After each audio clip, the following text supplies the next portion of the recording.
channel. If you're new here, I'm Alexandra, and I made this channel a while ago. Actually, it has not been super long time ago, so I only have made 2 vlogs, and this is my first long form format in terms of like speaking. So I'm actually very nervous and I don't know how this will go. But I thought to start this kind of like new series about books. So books reviews, kind of like talking about the recent reads that I've been doing, because actually I made my own Bookstagram account to Instagram and also to TikTok, but I don't post there so much.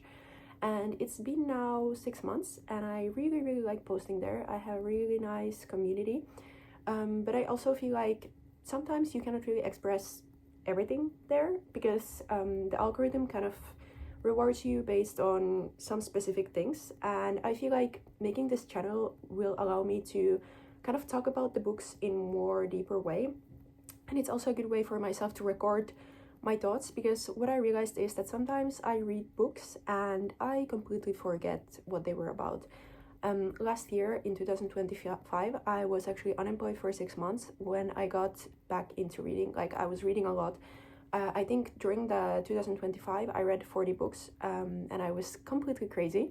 However, I realized one day that I just don't remember almost half of them, and I went back into my Excel file where I was recording all the books and my thoughts about them, and I was like, wow, I forgot that I even read this book. So I was like, okay, now I want to kind of take more time, and I feel like this will also force me to really gather my thoughts based on the books that I will be reading. And also, actually, I was looking for some kind of bookstagrammers or YouTube people who would be making similar kind of videos. I'm sure there is a bunch of them, but they just never kind of came across my algorithm, and I don't really have this kind of like comfort book reviewer YouTuber who shares the same taste as me.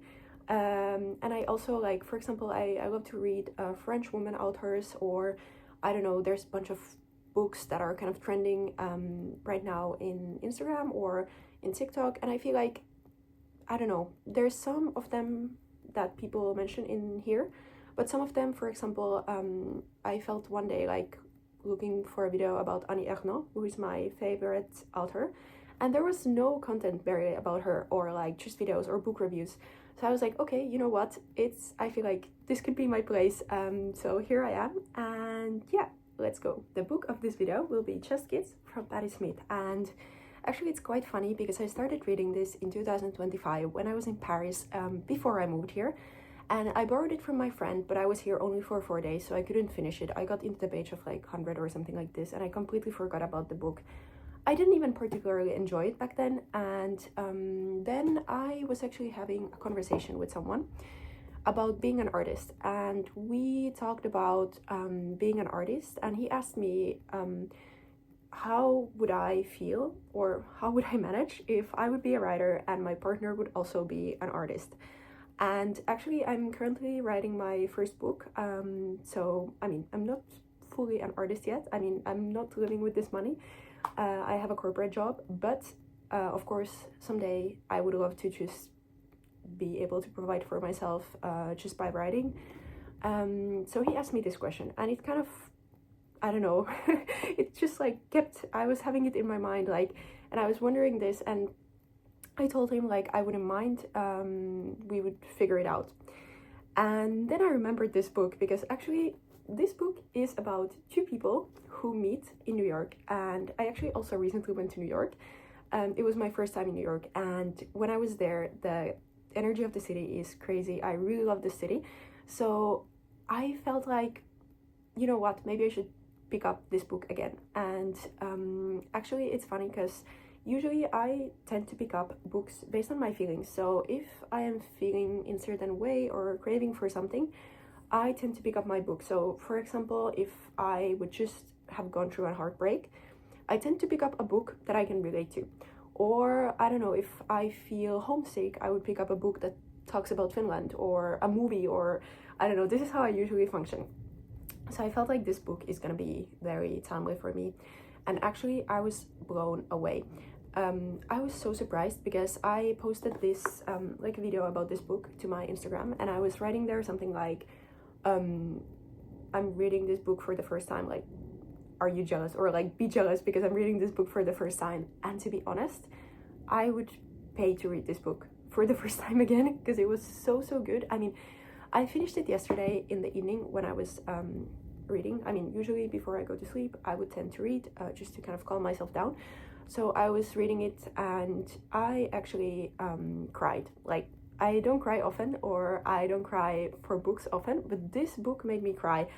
It was just somehow really beautiful, and yeah, I don't know, I just have no words. The book is around 300 pages and it's divided to 18 chapters, and actually I love this book not just because of the story and the writing, but also because it's very beautiful. I don't know if you can see, but here there's a bunch of beautiful pictures that are part of the storyline.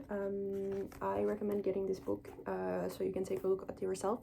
But basically here as well, I have to show you one picture because this is a picture of him at the end of the book, and somehow when I saw this picture I was like, wow, I don't even know who this person is. I mean, I feel like after reading this book I know who he is, but I don't really know. And after reading this book I was like, wow, this person is one of the most beautiful people I've ever seen. Like, this picture somehow is gorgeous. Like, I don't know if you can see it, but yeah, anyways, it can be kind of divided to 4 parts. So the first part is when they meet and they develop their it's like early stages of their artist career, when they're figuring out themselves. They're kind of deeply in love, and yeah, they just kind of try to find their way, also how to survive without any proper salary, how to provide for themselves, and how to find the kind of balance between making art and trying to just, I don't know, survive, like eat. The second part of the book is late 60s and early 70s, when they start to have a little bit established way in the art world. In one way, they moved to this hotel called Chelsea Hotel, and it's basically a place where a bunch of artists have lived and are living in the book when they are living there. And this chapter kind of showed how important it is to have a network, because in the beginning you can see that it's just the two of them. They're just figuring out, they're trying to, I don't know, make their art, but also just they don't know anyone, they have no network in New York. But the second chapter, it kind of shows the importance of network. I personally work in finance, and for us it's always emphasized like it's important to know people, and you can see it in practice as well. And somehow I never reflected the importance of network in art world as well, but by reading this book I realized that it's really important, because they got to meet the right people in the hotel, and they learned a lot. Simply, they just met other artists who gave them inspiration, who gave them ideas, and maybe just even taught them some basic principles, and they opened some doors for them that they could have not gotten when they were just the two of them.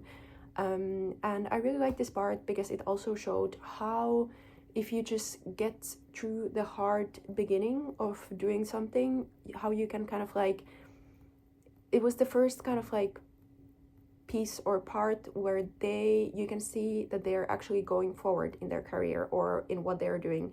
And it was like the first kind of like lights that came for them, and that they were able to kind of grab it and just be like, okay, let's go. And there the whole kind of ride for them as artists started. So I really like this chapter. It was one of my favorite ones, and it also showed their relationship in a very beautiful way, how Patti was kind of like the muse of Robert in many ways, but also their own internal struggles, and how they struggled also as a couple. The third part of the book is the 70s, so when they start to already be more established in their careers, they start to make their first kind of like, I don't know, shows, or their first important songs, or that they are starting to have their opportunities. And this part is also about how they kind of grow separate. And for me, this was really interesting because in the beginning of the book, you can see that these two have like a very strong connection, a strong chemistry, and then he finds out that he wants something else. And it was somehow really beautiful to see how Patti in the book did not abandon him because of this, even if they had a really beautiful romantic relationship and a really beautiful connection. And it was just so beautiful for me to see how this connection evolved during this time, and how they were still there for each other, how the art was kind of keeping them together, even if Robert was with someone else, and even if eventually then Patti found someone else. And there was this part in the book where Patti kind of became famous before Robert, or she worked on a song that became very famous and that went to the top list of hits in the US back then. And they heard it, they were walking on the street and they heard it in the radio, and then Robert says to Patti in this book that, Patti, you came famous before me.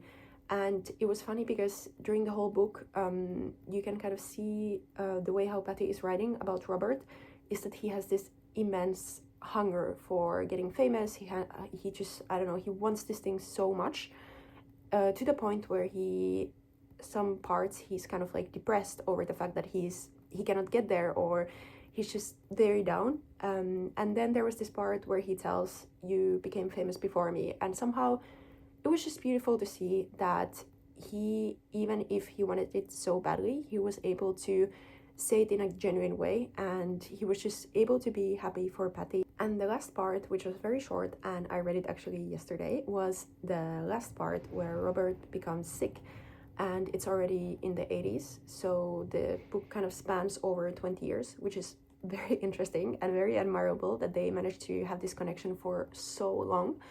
And so Robert becomes sick, and he also had a lover, or like this kind of like a guy that was guarding him in a way and introducing him in the art world.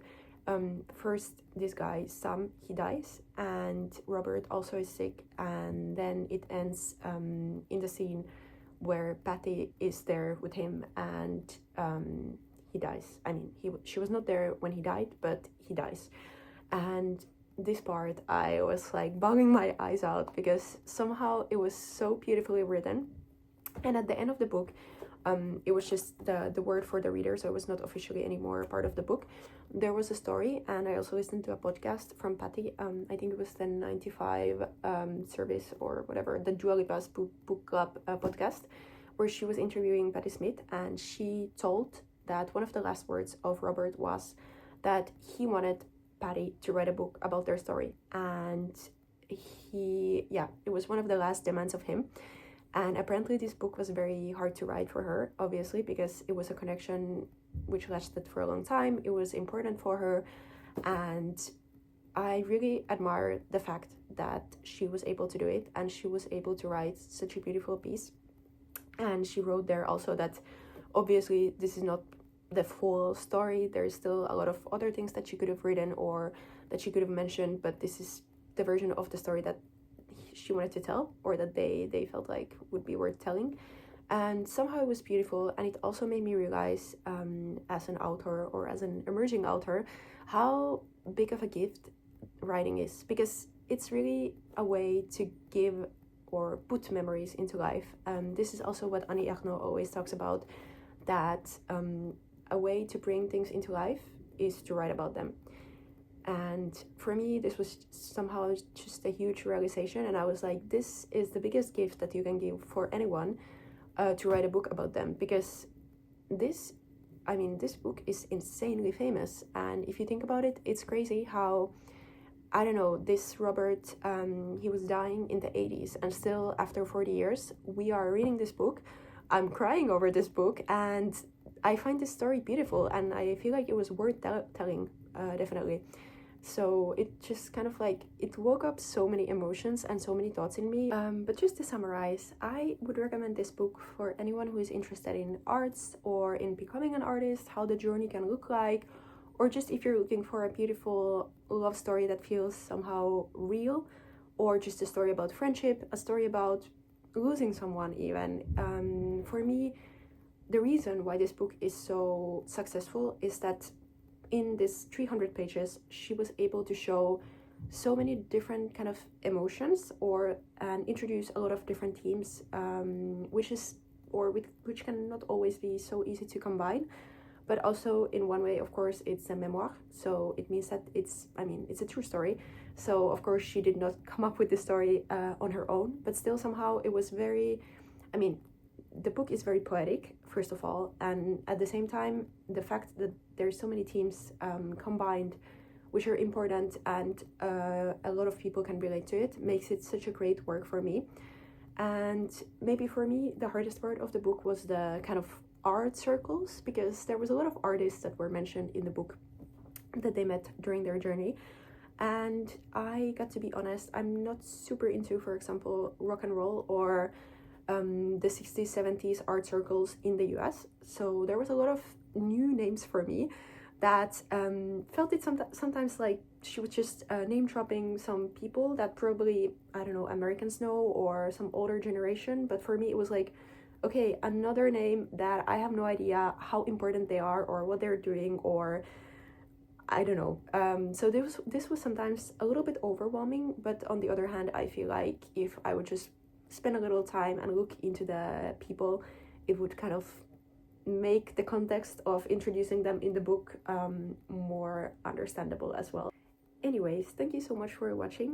I think this was all from this side. As I said in the beginning of the video, it was my first long form book review, so I will definitely be doing them more. Let me know in the comments if there's some specific things that you would look for from the next videos, if I should go deeper into some specific topic.